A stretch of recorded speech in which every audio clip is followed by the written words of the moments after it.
करी कि क्या ये वो बच्ची तो नहीं है जो गुमशुदा है सतना से। ये जानने की कोशिश नहीं हुई। आज सरकार से सवाल है, करीब 700 किलोमीटर की दूरी है सतना और उज्जैन में, 13 घंटे लगते हैं गाड़ी में सबसे अच्छे रूट से चलने में। यह बच्ची वहां कैसे आई? इसको अगवा किया गया, इसका अपहरण हुआ। 12 साल की बच्ची अपने आप नहीं आ सकती है। तो 2 दिन तक अखबार में खबरें आती रही, इस पर कोई कार्रवाई नहीं करी गई। सतना की पुलिस पूरी तरह से निष्क्रिय रही। उसके बाद शुरू होता है उज्जैन की पुलिस का पाप। उज्जैन की पुलिस ने crime and criminal tracking network system को ही अगर खंगाल लिया होता तो 12 साल की बच्ची के गुमशुदा होने की खबर मिल जाती और पता चल जाता ये बच्ची कौन है, उसकी तफ्तीश की जाती। उन्होंने ऐसा नहीं किया। वो 12 साल की बच्ची खून से लथपथ जब अंततोगत्वा उज्जैन की पुलिस के पास पहुंची तो वो बदहाल जरूर थी, लेकिन उसने अपने पिता का, अपने दादा का, अपना और गांव का नाम बताया। और उसके बावजूद उज्जैन की पुलिस ने उसको यूपी का बता दिया, जबकि उसकी बोली बघेलखंड की थी। उसको यूपी का बताकर उसको भिखारी घोषित कर दिया गया, उसको विक्षिप्त दिमाग का घोषित कर दिया गया। वो बच्ची जो 8 किलोमीटर पैदल चल के न्याय की गुहार लगाती रही, जिसने अपना नाम सही बताया, इस हालत में पिता का नाम बताया, दादा का नाम बताया, उसको दिमागी रूप से विक्षिप्त और भिखारी घोषित कर दिया गया। जबकि उस बच्ची ने स्कूल यूनिफॉर्म पहनी हुई थी। जिस बच्ची ने स्कूल यूनिफॉर्म पहनी थी उसको किस तरह से दिमागी रूप से विक्षिप्त घोषित किया गया, भिखारी घोषित किया, यह भी सवाल है। अगर आप एफआईआर पढ़िए तो बेकार की बातें उसमें लिखी। उसके पिता और दादा का नाम करके छाप दिया गया है। यह कह दिया गया है वो मंदिर के पास घूमकर खाना मांग रही थी, बल्कि सच्चाई है कि जब वो पहुंची उसी दिन उसके साथ दुष्कर्म हो गया था। तो सवाल यह है कि शिवराज सिंह चौहान, नरोत्तम मिश्रा, वहां के गृह मंत्री चुप क्यों हैं? इतने दिन बाद भी, 5 दिन बीत गए, आज भी उस बच्ची की टोह लेने भाजपा का एक नेता नहीं गया है। एक बहुत बड़े नेता हैं जिनका काम अब हाथ जोड़ के वोट मांगना थोड़ा ही है, हेलीकॉप्टर से रैली एड्रेस करना है। कैलाश विजयवर्गीय जी इस अस्पताल से 1 किलोमीटर की दूरी पर रहते हैं, लेकिन उस बच्ची की टोह लेने, उस बच्ची की खबर लेने ना मुख्यमंत्री गए, ना गृह मंत्री गए और ना कैलाश विजयवर्गीय गए, जो लोकल हैं और वहां पर पास में रहते हैं। ये बात करते हैं महिला सशक्तिकरण की। एक दलित बच्ची के साथ दुष्कर्म हुआ, उसकी लीपापोती करने की कोशिश करी गई, उसको यूपी का बताने की कोशिश करी गई, उसको भिखारी और विक्षिप्त बताने की कोशिश की गई। देश के प्रधानमंत्री के मुंह से एक शब्द नहीं निकला। बड़ा वंदन अपना करा रहे थे महिला आरक्षण बिल पास कराकर, देश के गृह मंत्री मौन है। एक महिला बाल विकास मंत्री है इस देश में, वो मुहूर्त और समय देखकर बोलती हैं सिर्फ और सिर्फ राहुल गांधी जी के खिलाफ। चुप है। महिला आयोग चुप है। एनसीपीसीआर की चुप्पी बर्दाश्त नहीं हो रही है। ये बाल संरक्षण आयोग क्यों चुप बैठा हुआ है? ये सब लोग मौन हैं, ये सब लोग चुप हैं। लेकिन एक दलित बच्ची के साथ वो दुष्कर्म हुआ है जो अमानवीय है, जिसको सोचकर आपकी हाड़ कांप जाएगी। इन लोगों के पास बड़े बड़े इश्तिहार मध्य प्रदेश में लगाने का टाइम है, पैसा है। हेलीकॉप्टर से घूम घूम कर, उड़न खटोले से घूम घूम कर खूब रैली और भाषण बांटने का टाइम है। इनके पास कार्यकर्ता महाकुंभ करने का वक्त है, लेकिन इनके पास यह वक्त नहीं है कि उस अबोध बच्ची की टोह ली जा सके, उसके परिवार को सांत्वना दी जा सके, प्रशासन और पुलिस से उसके परिवार को वहां बुलाया जा सके। अंततोगत्वा अखबार में फोटो देखकर उसके दादा पुलिस में गए और उन्होंने कहा ये हमारी बच्ची है। क्यों छुपाया जा रहा है कि वो दलित परिवार की है? क्यों छुपाया जा रहा है कि वो सतना की है? क्यों छुपाया जा रहा है कि पुलिस की निष्क्रियता और पुलिस के चलते, पुलिस और प्रशासन का फेलियर है कि उस लड़की के साथ यह हुआ? अगर 24 घंटे पहले एफआईआर दर्ज हो जाती, अगर सीसीटीवी ट्रैक हो जाते, अगर वो बच्ची मिल जाती, तो उसके साथ ऐसी अमानवीय, ऐसी बर्बरता कतई ना होती। ये चुनावी महोत्सव मना रहे हैं। क्या है चुनाव? क्यों होते हैं चुनाव? चुनाव होते हैं कि वो जनप्रतिनिधि चुने जाए जो सत्ता में आकर आपके दुख, आपके दर्द, आपकी पीड़ा, आपकी वेदना की बात करें, जो उड़न खटोलों पर घूमकर भाषण ना दें और बड़े नेता ना बने, जो उस बच्ची के लिए और उसके हक के लिए खड़े हों। चुनावी महोत्सव मना रहे हैं। ये बात करेंगे महिला सशक्तिकरण की। ये जो वॉटअबाउटरी करते हैं रेप पर, इनसे बात करो इसकी तो बताएंगे किसी कांग्रेस शासित राज्य का नाम। कहीं पर हुआ है ऐसा कि पुलिस की निष्क्रियता रही? पुलिस ने ना crime and criminal tracking network system देखा, ना सीसीटीवी कैमरा देखे, ना उसकी सही जगह की शिनाख्त करी गई, उसको भिखारी और विक्षिप्त दिमाग का बता दिया गया। किसी और राज्य में हुआ है ये? और मध्य प्रदेश में दलित, आदिवासी और महिला होना एक पाप हो चुका है। ये मेरा आंकड़ा नहीं है, यह आंकड़ा इस सरकार ने सदन में दिया है। 13 लाख महिलाएं लापता हुई पिछले कुछ सालों में। सबसे ज्यादा संख्या मध्य प्रदेश की है। 1,60,180 महिलाएं और 38,000 से ज्यादा नाबालिग बच्चियां।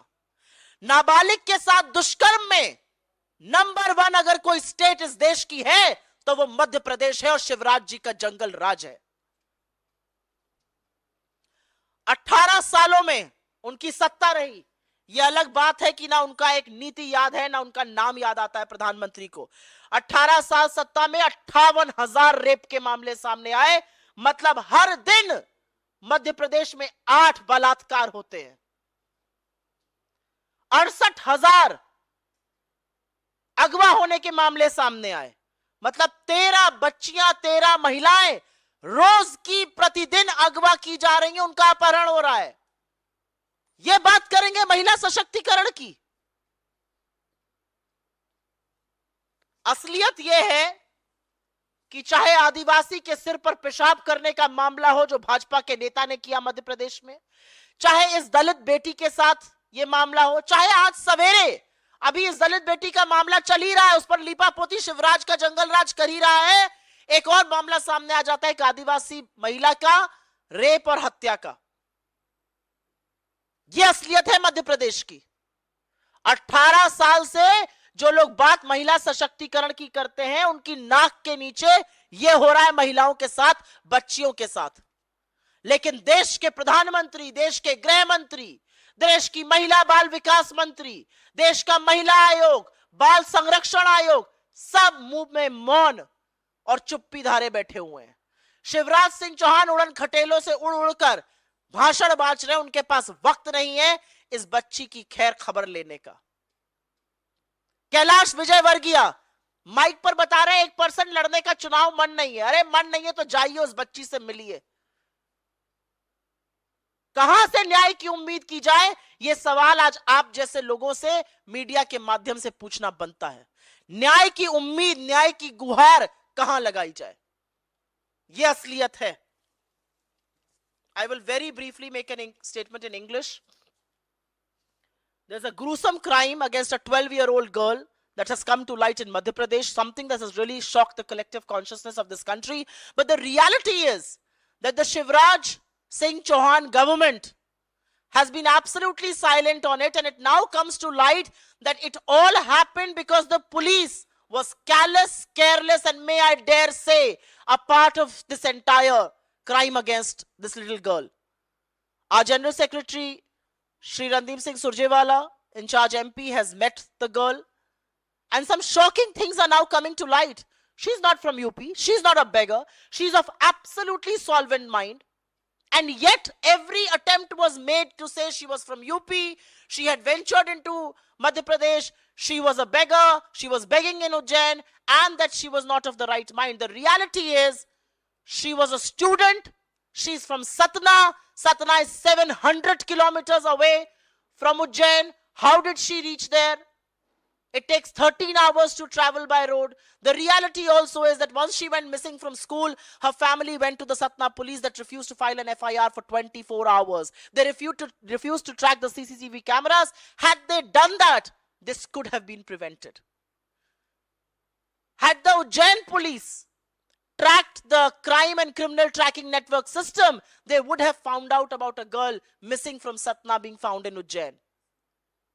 The reality is this little girl, after being raped brutally and smeared with blood, she walked for 8 kilometers asking for help, and people did not help her. When she finally reached the police, she told them her name, she told them their father's name, she told them her grandfather's name.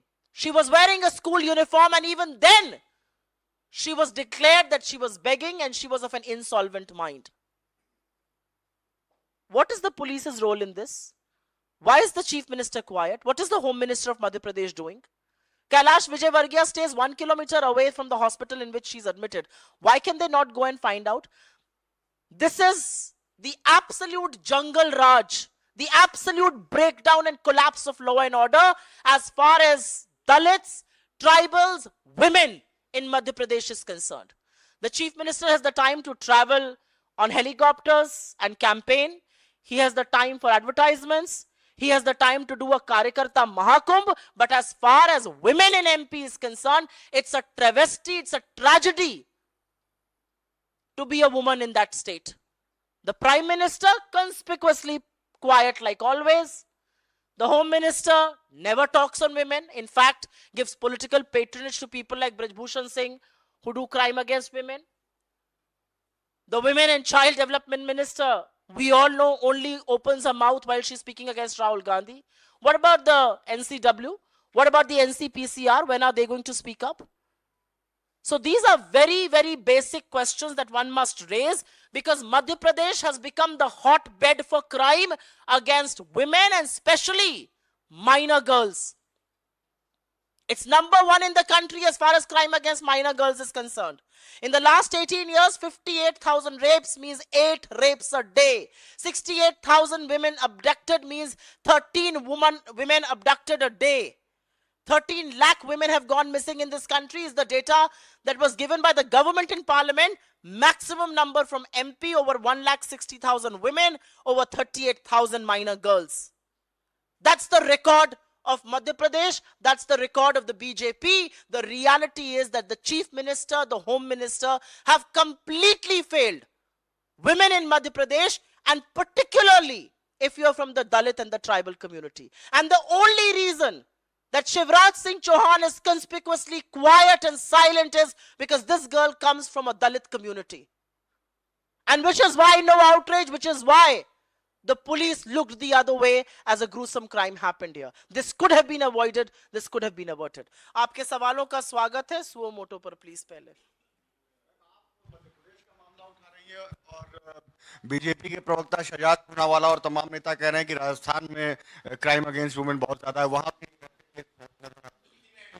इस चुनाव में क्या ये रहेगा कि आप उनके, जहां उनकी सरकार है वहां आप सवाल उठाएं, जहां आपकी सरकार है वहां वो सवाल उठाएं और महिलाएं परेशान होती रहे?